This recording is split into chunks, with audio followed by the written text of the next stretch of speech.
Good morning friends, আমার Adrita's daily ব্লগে তোমাদের সকলকে স্বাগতম। আজ সকালটা আমার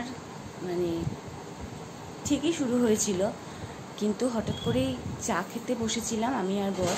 তো চেয়ারে বসে চা খাচ্ছিলাম, সেই চেয়ার থেকে উঠতে গিয়ে আমার হঠাৎই আমি আর সোজা হতে পারছি না, কোমরটা এত ব্যথা। আমার নর্মালি কোমর ব্যথা আছে, তো আজকে যেটা হয়েছে চেয়ার থেকে ঠিকই ছিলাম ঘুম থেকে উঠেও, কিন্তু ওই যে চেয়ার থেকে উঠতে গেলাম চাটা খাওয়ার পর দিয়ে একদম, আর তখন থেকে যে ব্যথাটা শুরু হলো, এখন টান লেগে গেল না কি হলো আমি কিছু বুঝতে পারলাম না। সকালটা আমার খুব খারাপ দিয়ে শুরু হলো, আমি এখন নড়তেই পারছি না।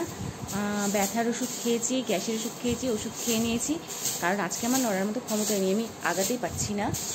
তো সেই জন্যই বললাম আজকে আমার সকালটা খুবই খারাপ শুরু হলো। আমার মেয়ে বিছানা ঝাড়ছে, বিছানা তুলছে, মেয়ে করছে এগুলো, আর বর রান্না করেছে। তো রান্না টান্না করে ও এখন বাজার যাচ্ছে।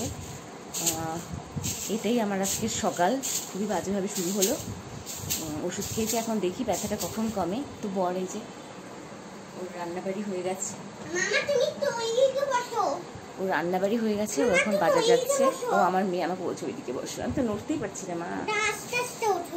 আচ্ছা এদিকে তো এতটাই ব্যথায় নড়তেই পারছি না।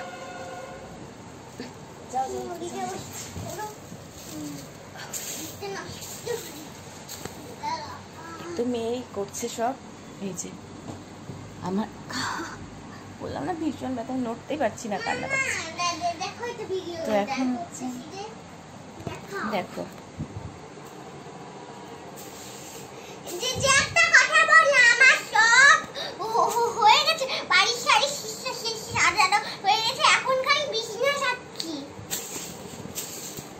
সব হয়ে গেছে, বালিশ টালিশ গুছিয়ে ফেলেছে, মশারিটা একটু দলাই মলাই করে রেখে দিয়েছে, ওটা আমি করবো পরে।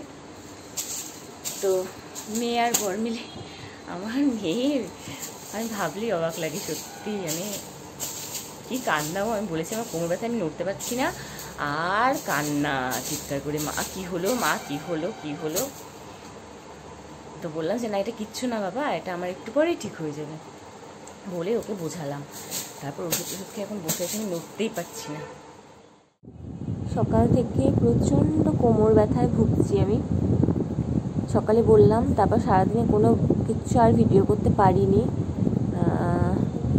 বড় আজকে অফিসে, দুটো অফিস তো আজকে যে অফিসে হাজব্যান্ড আছে সেই অফিসে আজকে আবার বিশ্বকর্মা পুজোর খাওয়া ছিল, আর আমাদের জন্য ওই আজকে রান্না করে রেখে গেছে, কারণ জানে যে আমি আজকে পারবো না, আমি দাঁড়াতেই পারছি না, বসলে একটুখানি স্টেপিং হাঁটতে গেলে একটা স্টেপিং ফেলতে পারছি না, বসে আছি তো এক জায়গা থেকে আরেক দিকে ঘুরতে পারছি না, এতটাই কষ্ট হচ্ছে আমার ব্যথাতে।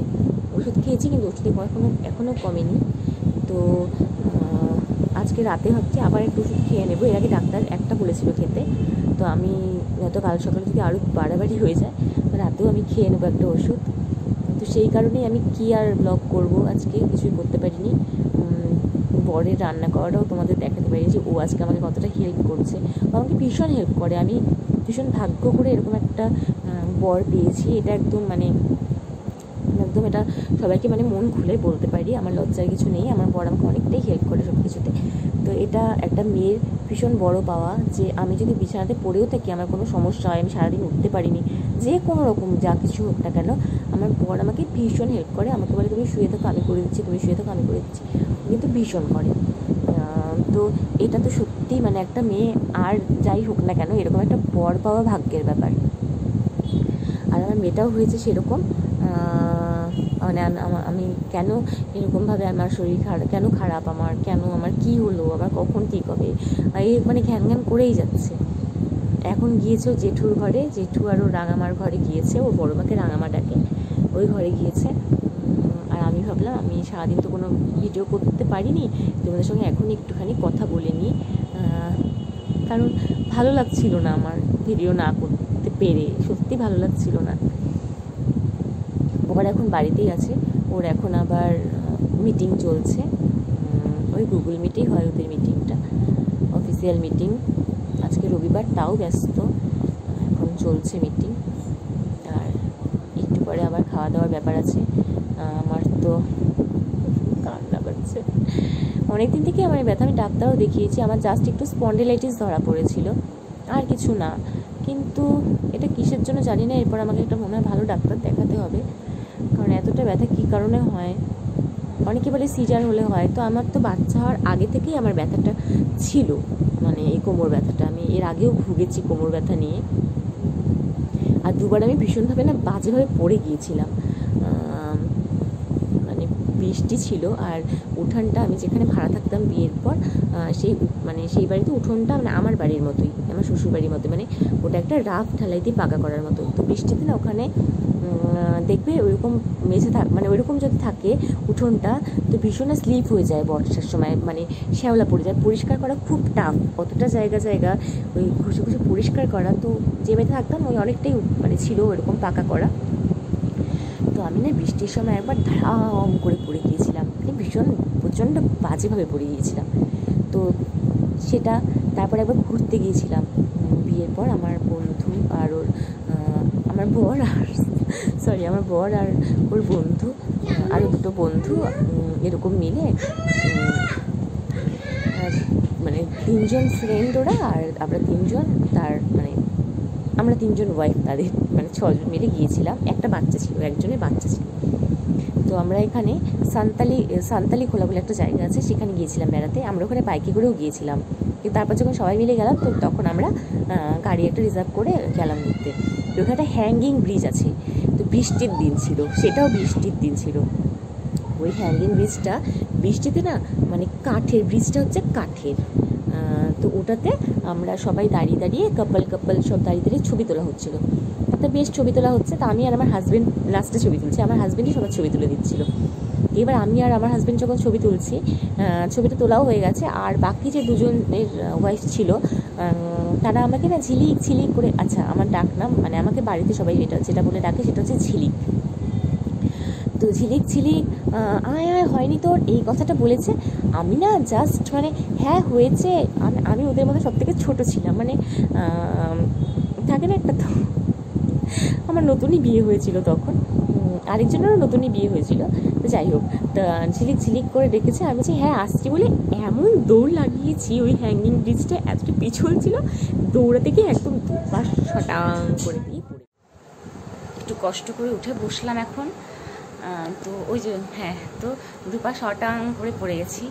তো ভীষণই লজ্জাও লাগছিল যে পড়ে গেলাম এরকমভাবে। আবার পড়ে গিয়ে না উঠে আমি একদমই রোগা পাতলা ছিলাম, এখন আমি রোগা পাতলাই, তখন মানে আরও একটু রোগা ছিলাম। তো এবার না পড়ে গিয়ে দুম করে উঠে গেছি। ওরা কেউ বুঝতেই পারিনি, একটা আওয়াজ হয়েছিল ধাম করে পড়ার, কী হলো করে উঠছে। তো আর আমি তো না কিচ্ছু না মানে ওরা নিমেষের মধ্যে পড়ে আবার উঠেও গেছি। রাতে তো সবার ফোন আসছে, হ্যাঁ ঝিলিক কেমন আছে, রাজদীপ বলো ঝিলিক কেমন আছে। তো রাজদীপ বলছে যে না ঠিকই আছে, আমাকে জিজ্ঞেস করছে। আমি বলছি না আমি ভালো আছি। তো আমার লজ্জাই লাগছে সবার ফোন আসাতে। তা ওইরকম করে কাটলো। পরের দিন কী ব্যথা, আমি না উঠতে পারছি না। তো সেটা এখন আমি জানি না আমার কেন যেন এখন মনে হয়, এখন ফিল করি আমি ওই যে পড়ে গিয়েছিলাম, মেনলি আমি হ্যাঙ্গিং ব্রিজ পড়ে গিয়েছিলাম, সেই ব্যথাটার জন্যই আমার আজকে এই অবস্থা কিনা আমি জানি না। এটা আজকে থেকে মোটামুটি 8 বছর আগের ঘটনা, 8-8.5 বছর আগের ঘটনা। তো এটাই হচ্ছে ব্যাপার। তো তোমাদেরকে তাই শেয়ার করলাম। আমার কিচ্ছু ভালো লাগছে না এই ব্যথার জন্য, কী করবো কিচ্ছু বুঝে পাচ্ছি না। তো এখন আমরা ডিনার করিনি, তোমাদের সঙ্গে একটু আড্ডা দিয়ে নিলাম, ভালো লাগলো, একটু ফ্রেশ লাগলো তোমাদের সঙ্গে কথা বলে। তো এটাই ছিল বলার, আমার আজকের এই অবস্থা। এখন আমরা ডিনার করিনি। আর আমার অদ্রিতাস ডেইলি ব্লগে আমার সঙ্গে যারা আছো আমার পাশে থেকো, এভাবেই আমাদেরকে ভালোবাসা দিয়ে যেও তোমাদের। আর কমেন্টে বলো আমার ভিডিও কেমন হচ্ছে, আমি কি ঠিক হচ্ছে কিনা, আমাকে আরও আমার কিছু উন্নতি করতে হবে কিনা, আমাকে আর কি করতে হবে যেটাতে আমি তোমাদের আরও কাছে পৌঁছতে পারবো।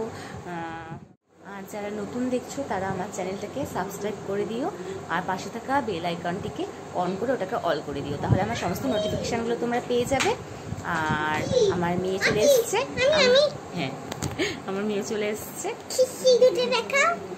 খেলনা নিয়ে আছে। তো কিন্ডার জয় যেটু নিয়ে এসেছিল সেটার থেকে খেলনা বেরিয়েছে, সেই খেলনাটা এই যে খেলনাটা দেখাও, এই যে এটা হচ্ছে কিন্ডার জয় থেকে বেরিয়েছে। আর ও একটা ওড়না দিয়ে শাড়ি পরে বসে আছে।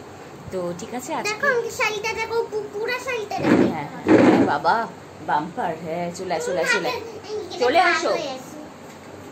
তো এবার হচ্ছে আজকে তাহলে এখানেই শেষ করে দিচ্ছি ব্লগটা। তো tata, tata, bye good night.